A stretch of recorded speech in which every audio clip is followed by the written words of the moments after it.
اللہ تبارک و تعالی و الہکم الہ واحد لا الہ الا هو الرحمن الرحیم۔ اللہ تبارک و تعالی کے نظیر نہ ذات میں ہے نہ صفات میں ہے۔ اس کے بارے میں کچھ بات بیان کی گئی تھی کہ اللہ تبارک و تعالی ذات کے اعتبار سے تو یکتا اور تنہا ہے ہی، اللہ تبارک و تعالی اپنی تمام صفات کے اعتبار سے بھی یکتا اور تنہا ہے۔ پھر اللہ تبارک و تعالی کی صفات کے بارے میں یہ بات ہوئی تھی کہ اللہ تعالی کی تمام صفات ازلی ہیں، قدیم ہے اور قائم بذات اللہ ہیں۔ اللہ تبارک و تعالی کی ذات کے ساتھ قائم ہیں، یہ بات ہوئی تھی۔ اس کے بارے میں معتزلہ کا مسلک تو یہ تھا کہ اللہ تعالیٰ کی صفات جو ہے وہ حادث ہیں لیکن اور اللہ تعالیٰ کی ذات کے ساتھ قائم نہیں ہے۔ دوسرا اختلاف جہمیہ ہے، وہ کہتے ہیں کہ اللہ تبارک و تعالیٰ کی، آپ کرامیہ کاٹ دیں، کہ اللہ تبارک و تعالیٰ کی صفات جو ہیں وہ حادث ہیں لیکن قائم بذات اللہ ہے۔ اس وجہ سے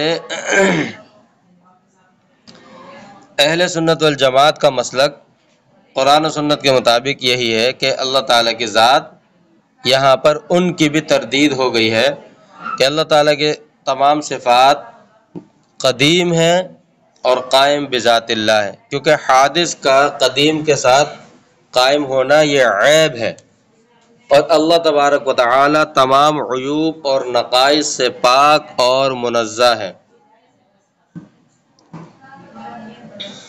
آ رہی بات سمجھ میں؟ اسی طرح یہاں پر یہی بات کہ بندوں کے جو افعال ہیں، یعنی اللہ تبارک و تعالی صفت خلق کے ساتھ بھی متصف ہے، خالق بھی اللہ تعالیٰ کی صفت ہے۔ یہاں پر پھر ایک اور بات آتی ہے کہ آیا بندوں کے افعال جو ہیں ان کے خالق کون ہیں؟ بندے اپنے افعال کے خالق خود ہیں یا ان کے افعال کے خالق اللہ تبارک و تعالی ہے؟ ہم اہل سنت والجماعت تو یہ کہتے ہیں کہ بندوں کے افعال کے خالق اللہ تبارک، تمام افعال کے خالق اللہ تبارک و تعالی ہے۔ آ رہی بات سمجھ میں؟ بندوں کے افعال کے خالق۔ تو معتزلہ اور جہمیہ یہ جو اللہ تعالیٰ کے صفات کے حادث ہونے کے قائل ہیں، اللہ تعالیٰ کی صفات کے قدیم ہونے کے قائل نہیں ہیں۔ مثال کے طور پہ کہتے ہیں کہ اللہ تعالیٰ خالق جب ہوئے جب انہوں نے مخلوق کو پیدا کیا، اس سے پہلے وہ کہتے ہیں کہ اللہ تعالیٰ صفت خالق کے ساتھ متصف۔ معتزلہ اور جہمیہ اللہ تعالیٰ کے صفات کو جو یہ حادث مانتے ہیں، قدیم نہیں مانتے، وہ کہتے ہیں کہ اللہ تعالیٰ ان صفات کے ساتھ اس وقت متصف ہوئے جیسے صفت خالقیت ہے اس کے ساتھ متصف جب ہوئے جب انہوں نے مخلوق کو پیدا کیا۔ کہتے جب مخلوق کو پیدا نہیں کیا اس سے پہلے اللہ تعالیٰ صفت خالقیت کے ساتھ متصف۔ اللہ تبارک و تعالی کی صفت کلام، اس کلام کی صفت سے اللہ تعالیٰ اس وقت متصف ہوئے جب اللہ تعالیٰ نے کلام کیا، کلام فرمایا۔ کہتے جب تک اللہ تعالیٰ نے کلام نہیں فرمایا تھا تو وہ صفت کلام کے ساتھ متصف نہیں تھے۔ اس طرح وہ اللہ تعالیٰ کی بہت ساری صفات، کہتے اللہ تعالیٰ محیی جب ہوئے، جب صفت محیی کے ساتھ متصف ہوئے، محیی جب کہلایا جب اللہ تعالیٰ نے زندہ کیا کسی کو، پیدا کیا کسی کو، اس سے پہلے اللہ تعالیٰ اس صفت کے ساتھ متصف نہیں تھا، نعوذ باللہ۔ وہ کہتے اللہ تعالیٰ ممیت بھی اللہ تعالیٰ جب صفت اماتت کے ساتھ جب متصف ہوئے، ممیت جب کہلائے، مارنے والے، کہ جب اللہ تعالیٰ نے کسی کو موت دی۔ آ رہی بات سمجھ میں؟ تو اس کا جواب اہل سنت والجماعت، اس کا جواب جو ہے وہ یہی دیتے ہیں کہ نہیں، اللہ تعالیٰ کی تمام صفات ازلی ہیں، قدیم ہیں۔ اللہ تعالیٰ کی تمام صفات کیا ہیں؟ قدیم ہیں، اور اس کے دلائل ہم نے پڑھ لیے ہیں۔ اس کا جواب جو ہے ہمارے اہل سنت والجماعت کا جواب، میں اس جواب کو اس طرح بتاتا ہوں کہ ہے یہ اہل سنت الجماعت کے جواب کہ یہاں معتزلہ کو اور جہمیہ کو غلطی کہاں لگی؟ ان کو غلطی یہاں لگی کہ انہوں نے وقت ظہور کو وقت وجود سمجھا. انہوں نے اللہ تعالیٰ کی صفت کے ظہور کا جو وقت تھا اس کو صفت کے وجود کا وقت سمجھا. ظہور اور ہوتا ہے، وجود اور ہوتا ہے. مثال کے طور پر آپ کلاس میں ہیں، آپ کا وجود تو ہے پر باہر آپ کا ظہور نہیں ہے. باہر آپ کا ظہور، اس کولر میں پانی ہے، اس کولر میں پانی کا وجود ہے پر کولر بند ہے، نظر نہیں آ رہا، ظہور پانی کا نہیں ہو رہا. اب اس کا ظہور کب ہوگا؟ یہ میں نے کولر کی اس کو کھول کر اور میں نے اس میں سے نکالنا شروع کر دیا پانی، اب پانی کا ظہور ہو رہا ہے. وجود اور چیز ہے، ظہور ایک یہ ہے کہ آپ مدرسے میں موجود ہیں تو آپ کا وجود تو ہے مدرسے. آپ کلاس میں نہیں ہیں تو اس کا مطلب ہے کہ ظہور آپ کا نہیں ہوا. مدرسے میں موجود ہیں پر کسی کو پتہ نہیں ہے آپ ہے کہاں. ہری بات سمجھ میں؟ ظہور کے لیے وجود ضروری ہے، اور اس میں سے پہلے کیا ہوتا ہے؟ وجود ہوتا ہے یا وجود پہلے ہوتا ہے؟ معتزلہ اور جہمیہ کو غلطی یہی لگی، انہوں نے وقت ظہور کو وقت وجود سمجھ لیا. ٹھیک ہے، اس لیے انہوں نے کہا کہ اللہ تعالیٰ اس صفت کے ساتھ جب متصف ہوئے، یعنی جب اس کا اظہار ہوا، انہوں نے کہا کہ اللہ تعالیٰ کو اس صفت کے ساتھ اس وقت متصف ہوئے. اور یہ بات بھی پکی ہے کہ ظہور کے لیے وجود ضروری ہے، اور وجود پہلے ہوگا تو ظہور ہوگا. ظہور کے لیے وجود بھی ضروری ہے اور وجود پہلے ہوگا ظہور. تو معتزلہ اور جہمیہ کو جو غلطی لگی، ان کو غلطی اس لیے لگی، یہ لگی انہوں نے وقت ظہور کو وقت وجود سمجھ لیا اور یہ کہہ دیا کہ اللہ تبارک و تعالی صفت خالقیت کے ساتھ جب متصف ہوئے جب انہوں نے مخلوق کو پیدا کیا، صفت محیی کے ساتھ جب متصف ہوئے جب اللہ تعالیٰ نے کسی کو زندہ کیا، صفت ممید کے ساتھ جب متصف ہوئے جب اللہ تعالیٰ نے کسی کو مارا، صفت رزاق کے ساتھ جب متصف ہوئے جب اللہ تعالیٰ نے کسی کو صفت دی. انہوں نے یہ ان کو غلطی لگی اور انہوں نے اللہ تعالیٰ کے صفات کو حادث کہہ دیا. تو اس لیے ہم کہتے ہیں اللہ تعالیٰ کی تمام صفات قدیم ہیں، ان کا وجود پہلے سے ہے، اب ان کا ظہور ہوا ہے. اب ان کا ظہور ہوا ہے. اللہ تبارک و تعالی متکلم بھی ازل سے ہے، کلام کا ظہور بعد میں ہوا ہے. اللہ تبارک و تعالی رزاق بھی، محیی بھی، ممیت بھی، خالق بھی، سب ازل سے ہیں، پر اس کا ظہور اب ہوا ہے. تو ان کے غلطی کیا لگی معتزلہ اور جہمیہ کو کہ انہوں نے اللہ تبارک و تعالی کی صفت کے وقت ظہور کو وقت وجود سمجھ لیا. ان کو یہ غلطی لگی. پھر اللہ تبارک و تعالی صفت خالقیت میں ہی یہ بات آتی ہے کہ بندوں کے افعال کے خالق اللہ تعالی ہے یا بندہ اپنے افعال کا خود خالق ہے. معتزلہ یہ کہتے ہیں کہ اللہ تبارک و تعالی بندوں کے افعال کے خالق نہیں ہے. پھر بعض معتزلہ یہ کہتے ہیں کہ اللہ تعالیٰ خالق خیر تو ہے، خالق شر نہیں ہے. وہ پہلے تو یہ کہتے ہیں اول تو بندوں کے افعال بندہ اپنے افعال کا خود خالق ہے، اور پھر جب ہم یہ کہتے ہیں کہ نہیں بندوں کے افعال کے خالق اللہ تعالیٰ ہے، بندہ افعال کا کاسب ہے، وہ یہ کہتے ہیں کہ اللہ تعالیٰ خالق خیر تو ہے، خالق شر نہیں ہے. یعنی اللہ تعالیٰ اچھے افعال کے خالق تو ہیں، برے افعال کے خالق اللہ تعالیٰ نہیں ہے، ان کا خالق خود بندہ ہے. ان کا خالق کیا ہے؟ خود. لیکن اہل سنت والجماعت کا مسلک یہ ہے کہ وہ فرماتے ہیں کہ بندوں کے افعال کے خالق تمام افعال خیر ہو یا شر، تمام افعال کے خالق اللہ تبارک و تعالی ہے، بندہ اس کا کاسب ہے. اچھا، وہ یہ کیوں کہتے ہیں کہ اللہ تعالیٰ خالق خیر ہے، خالق شر نہیں؟ وہ کہتے ہیں اگر اللہ تعالیٰ کو خالق شر مانا جائے تو یہ تو عیب ہے. یعنی اس کا مطلب ہے کہ اللہ تعالیٰ خالق کفر بھی ہوئے، اللہ تبارک و تعالیٰ خالق معصیت ہوئے، گناہ ہوئے. تو کہتے ہیں کہ یہ تو ایک عیب ہے، یہ تو ایک کیا ہے؟ ایک بری بات ہے، یہ تو ایک عیب ہے۔ وہ کہتے ہیں اس لیے اللہ تعالیٰ افعال خالق خیر تو ہے، خالق شر۔ ہم یہ کہتے ہیں کہ اللہ تعالیٰ بندوں کے افعال خیر ہوں یا شر، تمام افعال کے خالق اللہ تبارک و تعالی ہیں۔ البتہ بندہ کاسب ہے، افعال کا بندہ کیا ہے؟ کاسب ہے، اور عیب اور غیر عیب اس کا تعلق خلق سے نہیں کسب سے ہے۔ اس کا تعلق خلق سے نہیں بلکہ کسب سے تعلق ہے۔ خلق افعال بہر صورت محمود ہے، خلق افعال بہر صورت، افعال کا خلق، افعال کی تخلیق پیدا کرنا بہر صورت محمود ہے، قابل تعریف ہے۔ البتہ کسب جو ہے، کسب خیر محمود ہے، کسب شر مذموم ہے۔ کسب خیر محمود ہے، کسب شر مذموم ہے۔ اس کی بھی ایک آپ کو میں مثال دوں، جو میں مثال اس کو سمجھانے کے لیے دیتا ہوں عام طور سے۔ ایک بندہ ہے، وہ لوہے سے چھری بناتا ہے، گھریلو استعمال کی چھریاں بھی بناتا ہے، اور بیرونی استعمال یعنی جو قصائی وغیرہ ان کی چھریاں بھی بناتا ہے، بگدے بڑے چھرے بھی بناتا ہے، اور تلواریں وغیرہ بھی بناتا ہے۔ اب اس کے اندر بعض چھریاں وہ عام سی بناتا ہے، بعض چھریاں وہ بڑے اچھے سٹائل میں بناتا ہے، خوبصورت سے سٹائل میں بناتا ہے، بڑے چھرے بناتا ہے، یا تلوار وغیرہ یا بگدے اچھے بڑے اچھے اور عمدہ سٹائل میں بناتا ہے، ٹھیک ہے۔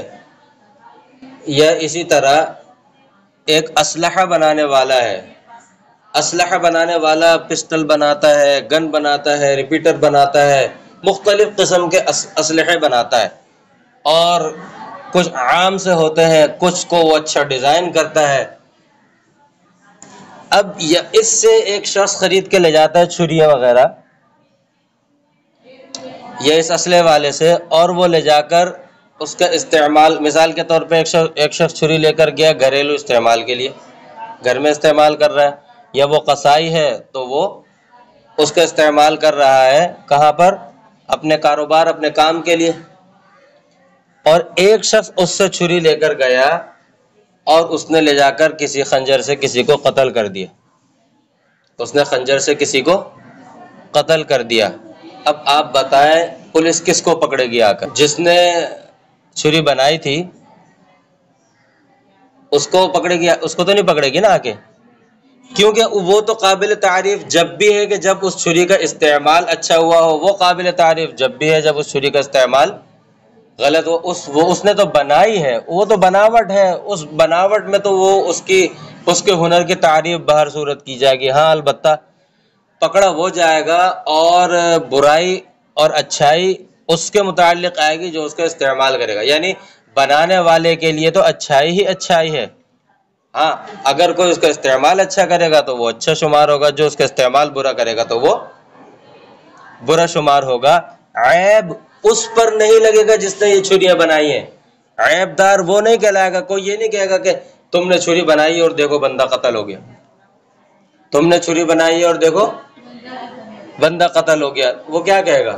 وہ بولے گا کہ میں نے کوئی قتل کرنے کے لیے تھوڑی چھری بنائی تھی، یہی بولے گا نا وہ، اور کوئی کورٹ بھی اس کو سزا نہیں دی۔ اگرچہ ایک واقعہ مشہور ہے، ایک علاقہ ایسے تھا کہ وہاں پہ الٹا قانون چلتا تھا، ہر چیز 1 روپے کی 16 سیر، پرانا پہلے ایک زمانے کا ہے، وہ سنانے کا وقت نہیں ہے۔ تو گرو اور چیلے کی کہانی ہے، وہ گرو اور چیلے کی کہانی سے مشہور ہے وہ۔ بہرحال تو پتہ چلا کہ جو بناوٹ ہے، جو تخلیق ہے، وہ بہر صورت کیا ہے؟ محمود ہے۔ چلے میں اس کی آپ کو ایک اور مثال دیتا ہوں۔ ایک بندہ سیمنٹ سے یا ان چیزوں سے بنانے کی مختلف چیزیں بناتا ہے، ایک انجینئر ہے، ان چیزوں کا ماہر ہے۔ اب وہ چیزیں بھی بناتا ہے کہ جس کو آپ خوبصورتی کے لیے اپنے گھر میں دیوار پر لگا، ایسے ٹائلز بھی بناتا ہے، ٹھیک ہے۔ اور ایک وہ بناتا ہے فلش WC وغیرہ بناتا ہے جو بیت الخلاء میں استعمال ہوتے ہیں۔ اب مجھے بتائیں کون اس کو بولے گا کہ اتنی گندی گندی چیزیں بنا رہے ہو؟ بلکہ چمکتا ہوا دیکھ کر تو ہر کوئی دیکھے گا کہ جو زیادہ چمک رہا ہوگا بولے گا یہ والا اٹھا لو، یہ والا لے لو میں. ایسا ہی ہے نا. اس کی بناوٹ تو چاہے وہ WC بنا رہا ہو اس کی بھی اچھی ہے، اس کی بناوٹ چاہے وہ ٹائل ماربل پر کوئی پھول کوئی نقش و نگار بنا رہا ہو وہ بھی اس کی کیا ہے. آگے اس میں اچھائی برائی کہاں ہوتی ہے کہ ایک چیز ایسی ہے کہ جو لگائی دیوار پہ اونچی جگہ پہ جاتی ہے اور ایک چیز وہاں لگائی جاتی ہے، تو بناوٹ سے تو اس کا کوئی تعلق نہیں ہے نا. وہ کل بنانا چھوڑ دے پریشان کون ہوں گے؟ اگر ہم اس کو الزام دیں لان تان کریں تو وہ بنانا چھوڑ دے گا، پریشان ہم ہی تو ہوں گے. پتہ چلا خلق بہر صورت محمود ہوتا ہے، خلق بہر صورت محمود ہوتا ہے، البتہ کسب سے تعلق ہوتا ہے خیر اور شر کا. لہذا کسب خیر محمود اور کسب شر مذموم ہوتا ہے. بات آ گئی سمجھ میں؟ سب کو آ گئی؟ بہرحال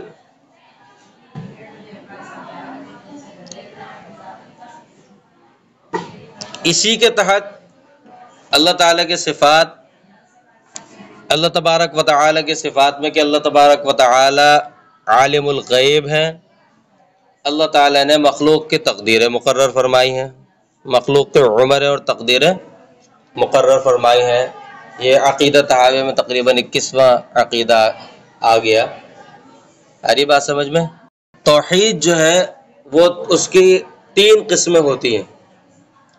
توحید کا مطلب کہ اللہ تعالیٰ کو تنہا اور یکتا کرنا. توحید کی 3 قسمیں ہوتی ہیں، ایک توحید فی الربوبیت، ایک توحید فی الالوہیت اور ایک توحید فی الصفات.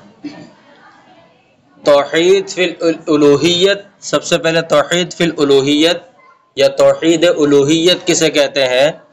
توحید الوہیت کا مطلب یہ ہے کہ عبادت کے لائق اور عبادت کے قابل صرف اور صرف اللہ تبارک و تعالی کی ذات ہے. عبادت کے لائق اور عبادت کے قابل صرف اور صرف کس کی ذات ہے؟ اللہ تبارک و تعالی کی ذات ہے صرف، اور کوئی عبادت کے قابل اور عبادت کے لائق نہیں ہے. یہ ہے توحید فی الالوہیت. اس بات کا اقرار کرنا اور یقین رکھنا توحید فی الالوہیت کہلاتا ہے، اور اسلام مسلمان ہونے کے لیے ضروری ہے. توحید فی الربوبیت کا مطلب یہ ہے کہ پالنے والی ذات صرف اور صرف اللہ تبارک و تعالی کی ہے. باقی جتنی چیزیں ہیں سب اسباب کے درجے میں ہیں، پالنے والی ذات کون ہے؟ اللہ تبارک و تعالی کی ہے. ہم کھانا کھاتے ہیں، سبب اختیار کرتے ہیں، رزق اور طریقوں سے حاصل کرتے ہیں، پر پالتا ہمیں کون ہے؟ اللہ. اللہ تبارک و تعالی پالنے والی ذات صرف اور صرف اللہ تعالیٰ کی. ہم کھانا کھائیں، اللہ تعالیٰ ہاضمہ روک دے، ہضم نہ کرے، کیا ہوگا؟ پریشان ہو جائیں گے. اور اتنی بیماریاں، اتنی پریشانی کہ جب کھانا ہضم نہیں ہوگا تو پیٹ بھر بھر کے پھولتا چلا جائے گا، بہت سارے مسئلے مسائل ہوں گے. پانی ہم پیتے ہیں، اس کا انتظام ہو جاتا ہے، ہضم ہو جاتا ہے. تو پالنے والی ذات کون ہے؟ اللہ تبارک و تعالی کی. اسی بات کا یقین رکھنا یہ توحید ربوبیت یا توحید فی الربوبیت کہلاتا ہے. توحید کی تیسری قسم ہے توحید فی الصفات. تیسری قسم ہے توحید فی الصفات، یعنی اللہ تبارک و تعالی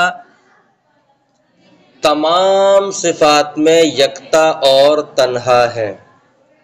کوئی اللہ تعالیٰ کے صفات کے قریب بھی نہیں پہنچ سکتا. تمام صفات میں اللہ تبارک و تعالی یکتا اور تنہا ہے. توحید فی الربوبیت، توحید فی الالوہیت بہت قرآن میں بیان ہوئی. توحید فی الالوہیت جیسے الہ واحد اور من ربکم ربنا، یہ لفظ کتنے استعمال ہوئے ہیں. اور توحید فی الصفات کو بھی اللہ تعالیٰ نے قرآن کریم میں بیان فرمایا.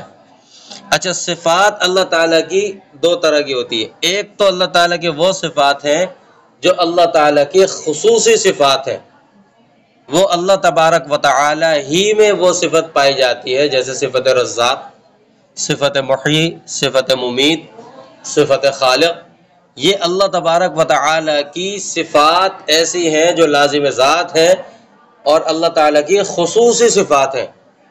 اور دوسری اللہ تعالیٰ کی صفات وہ ہیں کہ جو اللہ تبارک و تعالیٰ کے علاوہ غیر اللہ میں بھی وہ صفات ہوتی ہیں۔ اللہ تبارک و تعالیٰ کے علاوہ غیر اللہ میں بھی وہ صفات ہوتی ہیں۔ یہاں بات ہو ہی ان دوسری قسم کی رہی ہے صفات کی، پہلی قسم کی صفات کی تو بات ہی نہیں ہو رہی، کیونکہ وہ تو اللہ لازم ذات ہیں، وہ تو اللہ تعالیٰ کے خصوصی صفات ہیں، ان کی تو بات ہی نہیں ہو رہی۔ وہ تو جو ذات کا مسئلہ ہے وہی صفات، ان لازم ذات صفات کا مسئلہ ہے جو کسی اور میں پائی ہی نہیں جا سکتی۔ ان کی تو توحید ہی بیان کرنے کی ضرورت ہی نہیں ہے کہ وہ صفات ہے ہی خود ایسی جو توحید کی علامت ہے، یکتا اور تنہا۔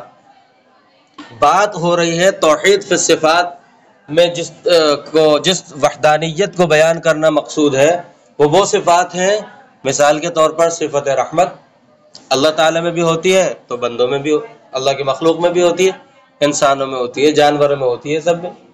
توحید وہ اللہ تعالیٰ کی صفت حلم، صفت حلم اللہ تبارک و تعالیٰ کی، حلیم اللہ تعالیٰ کا بھی نام ہے، اللہ تعالیٰ کی بھی صفت ہے، اور حلیم بندے بھی ہوتے ہیں۔ حلیم بندوں کی، ان ابراہیم لحلیم اواہ منیب، یہی قرآن میں فرمایا نا۔ تو لفظ حلیم اللہ تبارک، حلیم اللہ تعالیٰ کی بھی صفت ہے تو حلیم بندوں کی بھی صفت ہے۔ آ رہی بات سمجھ میں؟ تو صفت حلم ہے اور شفقت والی صفت ہے، رؤوف کا لفظ یہ بھی بندوں اور خالق اور مخلوق میں ہے۔ تو یہ صفات، یہ وہ صفات ہیں جو خالق میں بھی ہیں اور بھی صفات ہیں مخلوق میں بھی ہیں، لیکن جیسے ناصر اللہ تبارک و تعالی بھی ہیں اور غیر اللہ بھی ناصر ہوتے، مخلوق بھی ناصر مدد کرتے نہیں کرتے، لیکن اللہ تبارک و تعالی بیان کرنے کا مقصد یہ ہے کہ اللہ تبارک و تعالی توحید فی الصفات اس کو کہتے ہیں کہ اللہ تبارک و تعالی ان تمام صفات میں اللہ کا مثل کوئی نہیں، اس کو کہتے ہیں توحید فی الصفات۔ کیوں؟ اللہ تبارک و تعالی کے اندر اللہ تعالی کی یہ تمام صفات کامل، اکمل، اتم اور قدیم ہے، بندوں کے اندر یہ حادث اور ناقص ہے، مخلوق کے اندر یہ حادث اور ناقص ہے۔ اللہ تبارک و تعالی کے اندر یہ ایسی صفات جتنی مشترکہ صفات ہیں، ساری کی ساری صفات اللہ تبارک و تعالی کے اندر کیا ہیں؟ کامل، اکمل، اتم اور قدیم ہے، بندوں کے اندر حادث ہے، مخلوق کے اندر حادث ہے اور ناقص ہے۔ اس لیے اللہ تبارک و تعالی توحید یہاں پر بتانی، ان صفات میں توحید بیان کرنا مقصود ہے کہ یہ عقیدہ اہل سنت الجماعت کا ہے، اور کوئی بھی اللہ تبارک و تعالی کے قریب کسی صفت میں پہنچ ہی نہیں سکتا۔ خود اللہ تبارک و تعالی نے قرآن کریم کے اندر ارشاد فرمایا، لیس کمثلہ شیء، کوئی چیز، صرف انسان ہی نہیں، کوئی چیز بھی اللہ کے مثل نہیں۔ آگے دیکھیں کن صفات کو بیان فرمایا، وَهُوَ السَّمِيعُ الْبَصِيرُ، صفت سمع بندوں میں ہوتی ہے نہیں ہوتی، صفت بصر بصارت بندوں میں ہوتی ہے نہیں ہوتی۔ اللہ تعالیٰ نے اس کے بعد ان ذکر بھی ان صفات ہی کو کیا، اور ایک جگہ وہ سمیع العلیم ہے، ذکر ہی ان صفات کو کیا ہے جو صفات مشترکہ ہوتی ہیں، کہ اس سے پتہ چلتا ہے کہ ان صفات میں بھی اللہ کے مثل کوئی نہیں ہے، یہی توحید فی الصفات۔ تو ان تینوں توحید کی تینوں قسموں کو ماننا اور اس کا قائل ہونا، اور تینوں قسموں میں توحید اختیار کرنا، یہ ایمان کے ثبوت کے لیے ضروری ہے، یہ ایمان کے ثبوت کے لیے ضروری ہے۔ اچھا، توحید کی ایک اور بھی قسم ہے، یہ تین قسمیں تو ایمان کے ثبوت کے لیے ضروری ہے، ان میں سے کوئی ایک بھی قسم گئی تو ایمان گیا۔ البتہ توحید کی ایک اور قسم ہے جو صوفیہ کے نزدیک ہے، جو کس کے نزدیک ہے؟ اس تیسری کے علاوہ، ان تین کے علاوہ، یہ تین تو ہے ان کے نزدیک لازمی ہے، لیکن ایک اور قسم ہے جو کہ ایمان کے ثبوت کے لیے ضروری نہیں ہے، جو کہ ایمان کے ثبوت کے لیے ضروری نہیں ہے۔ ہاں، ایمان کے منور ہونے کے لیے، ایمان کی بڑھوتری کے لیے ضروری ہے، منور ہونے کے لیے، روشن ہونے کے لیے تو ضروری ہے، پر ایمان کے ثبوت کے لیے ضروری نہیں ہے۔ اگر وہ نہ پائی جائے تو ایمان نہ رہے گا، ایسی بات نہیں ہے۔ وہ چوتھی صفت کیا ہے؟ اس کو کہتے ہیں تخلیہ۔ اس کو کہتے ہیں تخلیہ۔ تخلیہ کا مطلب کہ دل میں صرف اللہ ہو، غیر اللہ سے دل خالی ہو۔ دل میں صرف اللہ ہو، غیر اللہ سے دل خالی ہو، اس کو کہتے ہیں تخلیہ۔ اس کو کہتے ہیں، یہ توحید کی قسم جو تخلیہ کے نام سے صوفیہ کرام کے نزدیک مشہور ہے، اور یہ تخلیہ اللہ کے علاوہ کوئی اور نہ، یعنی غیر اللہ سے دل کا خالی ہونا، یہ تخلیہ کہلاتا ہے۔ یہ ایمان کے منور ہونے کے لیے اور روشنی بڑھنے کے لیے اور درجات کے بڑھنے کے لیے، یہ جیسے اور اسباب ہیں اسی طرح یہ بھی ضروری ہے، بلکہ آپ کے اخلاص کا مدار ہی تخلیہ پر ہے۔ آپ کے اعمال میں کیا ہے؟ اعمال میں جان کیسے آتی ہے، قبولیت کے قریب کب ہوتے ہیں؟ جب اس میں اخلاص ہو۔ اخلاص کسے کہتے ہیں؟ صرف اللہ کی رضا کے لیے ہو، وہی تخلیہ ہے۔ اخلاص کی جڑ اور ہے اخلاص ہی جو ہے وہ تخلیہ کہلاتا ہے، کہ دل میں اللہ ہو، جو بھی کام کریں اس وقت آپ کے مد نظر اللہ کی رضا ہو، غیر اللہ کی کوئی پرواہ نہ ہو، اللہ کی رضا مد نظر ہو، اسی کو تخلیہ کہتے ہیں۔ اور شروحات کے اندر تو اس چیز کو بیان نہیں کیا گیا، پر میں اس کو چوتھی قسم اس وضاحت کے ساتھ بتاتا ہوں، اس وضاحت کے ساتھ۔ آ رہی بات سمجھ میں؟ یہ وضاحت ضروری ہے کہ یہ ایمان کے ثبوت کے لیے یہ ضروری نہیں ہے۔ ایمان کے ثبوت کے لیے جو توحید ضروری ہے وہ توحید الوہیت، ربوبیت اور صفات ہے، ٹھیک ہے؟ اس کا تعلق آتا ہے اعمال جوارح سے اس کا تعلق آتا ہے، اور اعمال جوارح کے اندر اخلاص شرط ہوتا ہے، اور اخلاص یہ تخلیہ کہلاتا ہے۔ تو یہ اللہ تعالیٰ کی الوہیت کے متعلق اللہ تعالیٰ کی توحید ہے، اس کا قائل ہونا ضروری ہے۔ وآخر دعوانا الحمدللہ رب العالمین۔